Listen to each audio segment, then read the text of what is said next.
Hello everyone, a very quick update, and it is a quick update, 30 seconds update.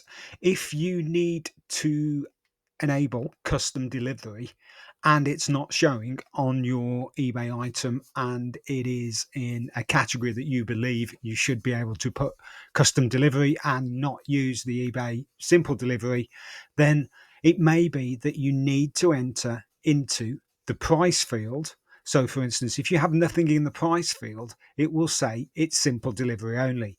If you then put 9.99, 7.99, 8.99, a small little message will pop up on the screen to say postage options are updated, and then simple delivery will be not the only option. You'll be able to choose custom delivery. That's for the items that are below £10, the postcards, the stamps, etc., etc.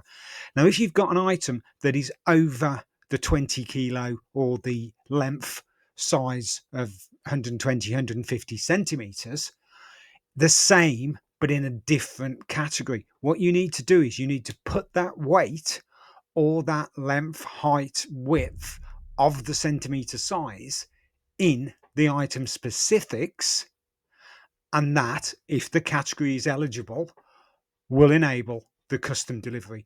Because some people are starting to list, seeing that custom delivery is not available, and then abandoning that listing and not proceeding.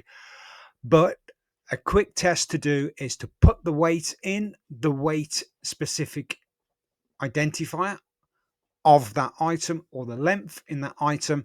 Then a small little piece of green text will come up, say postage updated, and the custom delivery options should be available for you. Now, I hope those two little tips have helped you tremendously. If they have, please hit the thumbs up button, leave a comment below, and it would help me tremendously if you would subscribe to the channel. Thank you very much.